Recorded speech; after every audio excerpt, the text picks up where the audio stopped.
This story is about two brothers, Anton and Buller, and the quiet heroism that hides inside everyday life. It starts late at night. Anton is sitting at his desk, half asleep, trying to finish his homework. His eyes are heavy when he suddenly hears a strange sound. Someone is whispering. Anton looks toward the window and his heart drops. His older brother Buller is standing on the roof again. This isn't the first time. Buller often wanders off without thinking about danger. Anton panics, runs outside, and slowly talks him down. He holds Buller's hand and helps him climb back safely. Even though Anton is younger, he acts like the big brother. He helps Buller with homework. He watches him all the time. He even helps their mom with chores at home. Anton has grown up too fast because Buller needs him. The next morning after breakfast, the two brothers walk to school together. Anton stays close, always watching Buller. Behind them, a girl named Agnes keeps following. She clearly likes Anton and tries to walk near him. Anton notices, but Buller doesn't like it. Buller gets irritated. He tells Anton to stop following him everywhere. He says he can walk alone. Anton is tired. He wants Buller to understand why he stays so close. So at a traffic light, Anton makes a risky choice. When the light turns green, Anton tells Buller to cross the road first. Alone, Buller steps forward. But halfway across the street, everything goes wrong. Cars start moving. Horns honk. People rush past. Buller freezes right in the middle of the road. He can't move. He can't think. Buller has severe autism. Loud sounds, fast movement, too many things at once. It overwhelms him completely. Anton's heart races. He waits for the light to turn red again, then runs straight into the road. He grabs Buller and pulls him back to safety. In that moment, Anton realizes something important. Buller isn't being difficult. He isn't stubborn. He's scared, and he truly can't be left alone. When they finally reach school, Anton sees a group of bullies coming toward them. These kids are known for causing trouble, and Anton knows Buller won't be able to handle it. So he quickly tells Buller to hide somewhere safe. Then Anton stays behind and faces them alone. Every day, the same thing happens. The bullies take Anton's lunch. They laugh at him. They walk away like nothing happened. From far away, Buller watches everything. He wants to help. He wants to protect his brother, but he can't. All he feels is anger and shame because his brother is getting hurt because of him. Later that day, Anton and Buller visit the psychiatrist. The session drains both of them. On the way back, inside the car, the pressure finally explodes. Anton starts shouting. He yells that he's tired. Tired of always being careful. Tired of having a brother who needs so much attention. The words hit Buller hard. Their mom, Anya, parks the car and steps out to run a few errands. Anton stays inside, silent. That's when he notices two brothers outside, laughing and throwing a ball to each other. Anton watches them quietly. He wishes he could have that kind of normal bond with Buller. Back at home, Buller locks himself in his room. He pulls out his pencils and paper and spends the entire night drawing. Drawing is the only place where he feels safe. Late at night, Buller gathers his courage and goes to Anton. He hands him a stack of drawings. They're all for Anton. It's his way of saying sorry. Anton looks at them, but he's still angry. As soon as Buller walks away, Anton throws the drawings into the trash. A few minutes later, Anton hears the whispers again. He looks outside. Buller is climbing onto the roof. Anton follows him, but this time, he stops. He doesn't call out. He doesn't move. For just one terrible moment, Anton thinks something he never wanted to think. Maybe life would be easier without Buller. That same night, something unbelievable happens. A bright, burning ball falls from the sky. It crashes into a park near the school. The ground shakes, and a huge hole is left behind. The next day, the teacher takes the class to see the crash site. The kids spread out, excited and curious. Anton plays with a spider and jokes around. He laughs and says he wishes a spider would bite Buller so he could become Spider-Man. Then Anton could finally be the brother of a hero. Suddenly, smoke rises from a small mound of dirt nearby. Anton gets curious and walks closer to it. At the same time, his mother Anya visits a natural health shop. She asks the shopkeeper if there's anything that could help her son. The man tells her about a strange plant. Long ago, monks used it to make a special tea. People believed it could heal the mind. Anya doesn't fully understand it, but she wants to believe. She buys the plant, hoping it might help Buller live an easier life. Back at school, the final bell rings. Anton walks out and notices Agnes following him again. He speeds up, trying to lose her in the crowded hallway. Suddenly, he bumps into a janitor cleaning the windows. Water sprays everywhere. At the same time, Max and his friends walk by and get soaked. Water splashes onto other students too, turning the hallway into chaos. Kids scream. Everyone starts running. Anton uses the moment to escape before Max can see him, but his luck doesn't last. Outside, while waiting for Buller, the bullies finally catch him. They push him around and mock him. Buller is nearby. He sees everything, but he doesn't move. He hides, frozen with fear. When Anton realizes his brother watched and did nothing, it hurts more than the punches. He feels betrayed. That anger follows him all the way home. At home, his mother scolds him again for being rough with Buller. She doesn't see how tired Anton is, and that's when Anton snaps. He yells that he's done. Done helping around the house. Done being responsible for everything. Done acting like a parent instead of a kid. He says he can't wait to grow up and leave it all behind. After the fight, Anton climbs onto the roof. He lies there, staring at the stars. Quietly, he makes a wish. He wishes his brother could be normal, like the other kids. Right then, an airplane flies over the house. Anton takes it as a sign. Later that night, guilt kicks in. Anton goes looking for the drawings Buller gave him. He pulls them out of the trash and starts laying them on the floor. That's when he sees it. The drawings fit together. He finally understands. They form a picture of a giant glowing ball falling from the sky. It looks exactly like the strange object that crashed in the park. Now Anton is sure. Something is hidden out there. So he sneaks back to the crash site and starts digging. After a while, his shovel hits something hard. It's the sphere.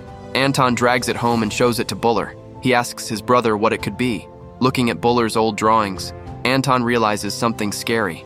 Buller already knows, and Buller calmly says the truth. The sphere came from another planet. Anton grabs a baseball bat and starts hitting the sphere, trying to open it. After a few hits, it slowly opens, like a huge shell. Suddenly, glowing tentacles slide out. Bright butterflies fill the room, floating in the air. Anton leans closer and sees a strange device inside. By accident, he presses it. A beam of light shoots out and hits Buller's thumb. Right away, Buller's finger starts glowing. Then a hologram appears. It's a man named Leech. He explains that he is a toy maker from a planet called Cuber. After retiring, he sent his inventions across the universe so kids everywhere could enjoy them. Because of that, Anton and Buller now own a powerful toy called Super Travel Control. But there's one big warning. It must never touch water or sunlight. When the message ends, a floating screen appears. Anton, curious as always, presses play. The toy lights up.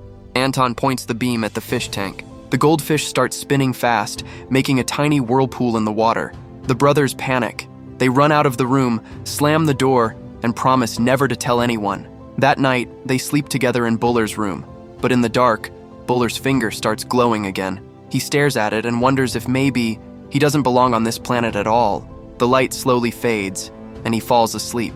The next morning, their mother Anya prepares the miracle tea she bought earlier. Buller drinks it, hoping it will make him normal, or at least like other kids his age. Later that day, the boys come home from school and learn their mom has a date. They'll be home alone that night. As soon as she leaves, they rush to Anton's room. The fish is still spinning in the tank. Buller looks at Anton and asks him to use the beam on him. Anton hesitates. He's scared, but he agrees. The moment he fires the beam, Buller's whole body glows bright blue. When the light fades, Buller tries to speak, but no sound comes out. Anton panics. Then suddenly Buller stands up. He talks. He moves. He smiles. He's normal. Anton doesn't fully understand what happened, but he's amazed. For the first time ever, he feels like he has a super cool older brother. That night, everything changed. Buller helps Anton with his homework. Anton just stares at him, shocked but relieved. For the first time, he doesn't feel alone. The next morning, a neighbor complains about the flagpole in front of their house. After the man drives away, Buller walks over, grabs the pole, and pulls it straight out of the ground. With one hand, Anton can't believe his eyes. He's proud of his brother. Later that day, Agnes comes by to talk to Anton. He avoids her again and shuts the door. That night, their mom comes home from her date. The man tries to walk her inside, but Anya shuts the door before he can step in. The next morning, Anya makes tea for Buller like always. She doesn't know the truth yet, but she notices something. Buller is different now. He looks confident, calm, almost grown up. She smiles proudly and tells him how happy she is to see him changing. On the way to school, Anton warns Buller to be careful. He tells him not to act too strange, or their mom might notice something is wrong. As they walk, Agnes follows them like always. But this time, Anton doesn't feel annoyed. For the first time in his life, He knows what it feels like to have an older brother who protects him. At school, Agnes slips Anton a note. She asks if he wants to be her boyfriend. Anton freezes. He gets nervous, avoids answering, and quickly changes the topic. But things get ugly at recess. Max shows up again. He steals Anton's lunch and then demands his weekly money too. This time Anton doesn't give in. Instead, he makes a deal. He says he'll introduce Max to his older brother after school. Later, Anton and Buller wait for Max and his gang on the soccer field, but Buller gets bored and walks away. Right after that, Max and his friends arrive. Anton tries to stand his ground, but he's no match. He ends up covered in mud. Angry and embarrassed, Anton storms home and yells at Buller. He blames him for everything. Then Anton runs to his room and kicks the strange device they found in the spaceship. The controller flies across the room and falls into the fish tank. It stops glowing. Anton notices the goldfish stop spinning. His heart drops. He runs to Buller's room, terrified. The blue light is gone. Buller is back to how he was before. Soon after, their mom comes home. When she sees Buller like this again, she looks sad. She thinks the miracle tea failed. Seeing her so disappointed, Anton feels guilty. He puts the controller on top of the heater, hoping the warmth will bring it back.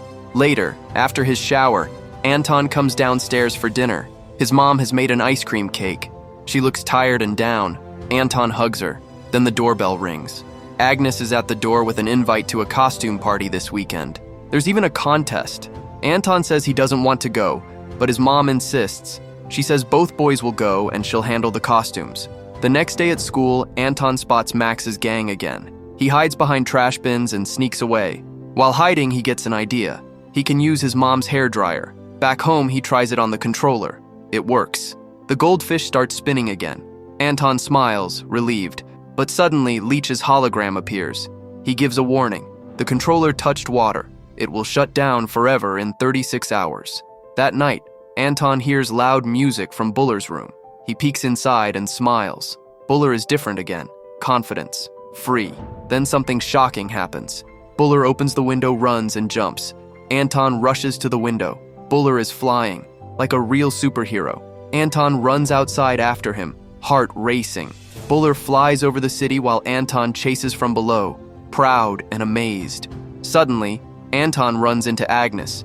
He dodges her, hides for a moment, then keeps running. He finds Buller safe, but the neighbor's garden is destroyed. Another neighbor shows up. The brothers sprint home, jump into the shower, and pretend nothing happened before their mom returns. Anton is scared. If their mom finds out, they're in huge trouble. He tells Buller to keep his powers a secret, but Buller has changed. He talks with confidence. He laughs loudly. He feels free. Seeing this, Anya becomes emotional. She truly believes her son is finally getting better. In her heart, she feels like Buller is finally waking up. But Anton can't feel happy. He knows the truth. The power will fade in less than 30 hours, and Buller will return to how he was before. The next day, Anya goes back to the natural shop and buys more of the miracle tea. She's sure the plant is what's helping her son. Later at home, she gives both boys their costumes for the weekend party. Then she calls Anton aside. She asks him to keep a secret. She tells him that every morning she gives Buller that special tea because she believes it's making him better. That night, Buller fully steps into his superhero role. Already in costume, he heads out into the dark. He finds the boys who used to bully Anton. This time, Buller mocks them back. He challenges them to meet him at dawn on the soccer field. Then he kicks his ball into the air and vanishes. But when Buller returns home, everything changes. The controller shows the truth. Only 11 hours left. Buller breaks down. He cries. He doesn't want to go back to being the same scared boy. He doesn't want to lose this version of himself. Anton tries to comfort him, but Buller knows there's no stopping it, so he makes a choice. With a sad smile, he uses the controller and gives Anton superpowers too. Then together, they head out for the party. At the door, Henrik, the man dating their mom, is waiting. He stays behind with Anya while the boys leave. At the school, the brothers are surprised to see Agnes there, dressed like a black cat, and even more surprising, they're the only guests. Agnes pulls out small papers to choose a dance partner. By chance, Anton's name is picked. As they dance, Buller notices something. Every paper has Anton's name. Agnes planned it all. After the party, the brothers head home and notice their mom looks uncomfortable with Henrik. Buller steps in. He invites Henrik upstairs to talk. In the bathroom, the boys trap him, brush his teeth for him, and calmly tell him to leave their mom alone forever. Terrified, Henrik agrees and runs off. Moments later, Bullied takes Anya and Anton to the roof. He shows her the glowing city below. Anya smiles in awe. She's always dreamed of Paris, and for a moment, it feels real. The brothers grab her arms, and together, they fly, like a real superhero family. They soar over the city, land for ice cream, laugh, take photos, and enjoy every second, knowing time is running out. Back home, the controller shows the countdown. Only 15 minutes left. Anton and Bullied decide to do something epic. They head out to confront Max and his gang. But halfway there, Bullied changes his mind. Instead of chasing them, he flies higher and higher, through the clouds, as the sun rises. Together, the brothers watch the sunrise in silence, enjoying their final moment of freedom. Then a sharp beep. The controller shuts down. The powers vanish. The brothers fall from the sky. The wind screams past them, but Anton reacts fast. He opens the toy's tiny emergency parachute. They hold on tight and land safely. When they look around, they realize they've landed right on the soccer field. The magic is gone. Bullied is back to being shy and scared. Anton tries to calm him, but then Max and his gang appear in the distance, coming closer, ready to cause trouble again. Anton steps forward and tells his brother to stay back. Bullied tries to act tough. He tries to scare the bullies, but it doesn't work. Max laughs. He quickly realizes Bullied has lost his powers. He starts mocking him, calling him weak again. Anton snaps. He can't take it anymore. He throws himself at the bullies to protect his brother. And this time, Bullied doesn't stay back. Even though he's scared, he steps forward too. Not because he's strong, but because he refuses to run. The two brothers stand together. They fight clumsily. They fall hard. They get hit again and again. The bullies knock them down easily, but the brothers stand back up, bruised, sore, breathing hard. They challenge them again. They get knocked down once more, and still they rise. Tired of their stubborn courage, Max and his gang finally give up. They turn around and walk away. Anton looks at Bullied, breathing heavily, and smiles. He thanks his brother for not leaving him alone. Both boys are hurt and covered in bruises, but they've gained something far more important: respect, trust, and a bond that can't be broken. Later, they take the strange toy, now useless, and hide it in a secret place. Life slowly goes back to normal, or so it seems. That same night, while they sleep, a bright light starts shining from the hiding spot. The control turns back on. The room fills with light. Both brothers wake up, eyes wide in shock, because they don't know it yet. But their story is far from over. If you enjoyed this story, don't forget to like, subscribe, and tell me what you think in the comments. See you in the next recap.